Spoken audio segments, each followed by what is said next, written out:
Bonjour à tous, je continue à vous partager des extraits du volume de bioéthique de Monseigneur Elio Screccia.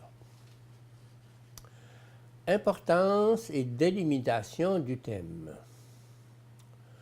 Sous le thème de génie génétique, on comprend plus exactement l'ensemble des techniques destinées à transférer dans la structure de la cellule d'un être vivant certaines informations génétiques qu'elle n'aurait pas eues autrement. L'homme est devenu capable de faire éclore la vie humaine en laboratoire, et il est aussi devenu capable de changer le statut génétique de sa propre espèce. Il ressort certains principes d'orientation éthique que nous pouvons résumer de la façon suivante. A. La sauvegarde de la vie et de l'identité génétique de chaque individu humain.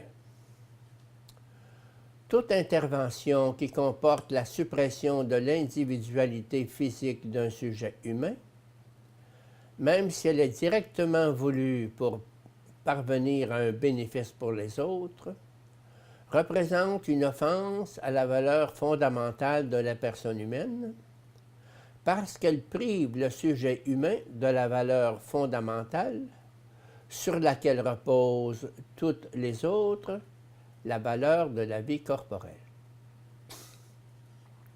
De même, il faut considérer comme intangible le patrimoine génétique de l'individu humain, exception faite du principe thérapique dont nous parlerons plus loin.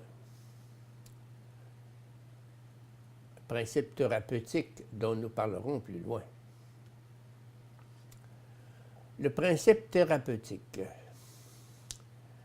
Il est licite d'effectuer une intervention, même invasive, pour le bien du sujet vivant, en vue de corriger un défaut ou d'éliminer une maladie qui ne pourrait pas être soignée autrement. La sauvegarde de l'écosystème et de l'environnement.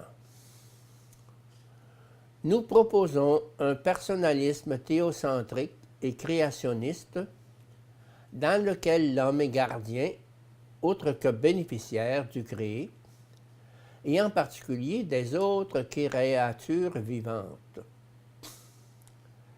La différence ontologique et axiologique entre les hommes et les autres êtres vivants. Rappelons la phrase du Concile Vatican II qui affirme l'ordination des créatures à l'homme, tandis que l'homme est créé pour lui-même. Du reste, l'affirmation est étayée par la raison elle-même, qui est présente en tant qu'élément distinctif chez l'homme.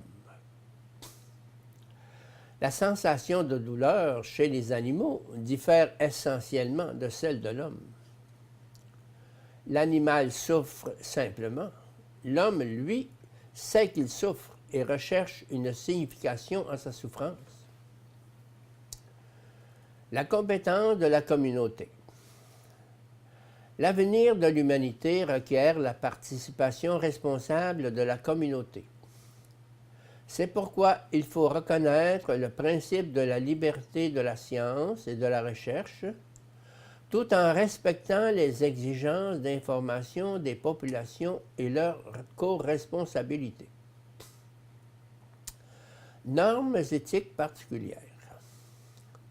La première alarme à propos du génie génétique est venue de la possibilité de dévaster la biosphère par la bombe biologique.